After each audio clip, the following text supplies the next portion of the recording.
Bonsoir. En raison d'un mouvement social, cette édition réduite a été préparée par les personnels non grévistes de France 3 Lorraine.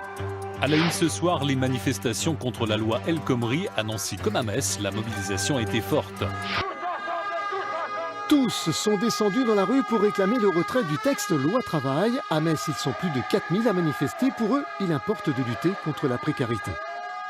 C'est une mobilisation qui prend de l'ampleur et aujourd'hui, les conditions sont réunies pour que chacun des salariés appréhende ce qui est en train de se passer. Eux considèrent que le projet est porteur de progrès social. Nous, on considère exactement l'inverse. Mais ça, c'est pas nouveau. C'est depuis la présentation du projet de loi. À Nancy, on bat le pavé également. Ils sont 7000 selon la police, 10 000 selon les manifestants. Plus nombreux que la fois précédente, lycéens, étudiants, enseignants et salariés du monde du travail manifestent leurs craintes et leur colère. C'est une aberration dans les contrats intergénérationnels aujourd'hui.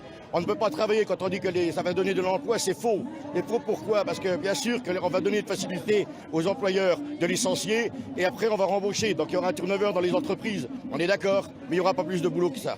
Il faut à tout prix faire barrage à cette loi. Ouais. C'est une loi en fait TGV. Travailler plus, gagner moins et puis plus vite. Ce qui arrive au privé, ça va nous arriver après si on ne réagit pas.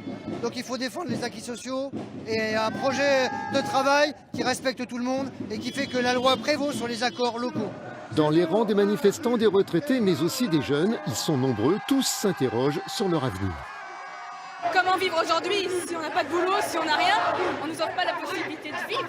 Il faut vraiment qu'on combatte cette loi de la manière la plus forte possible. Il faut demander le retrait et c'est ce qu'on va demander. Résistance contre un texte de loi qui ne passe pas, une manifestation qui, selon les participants, ne sera sans doute pas la dernière.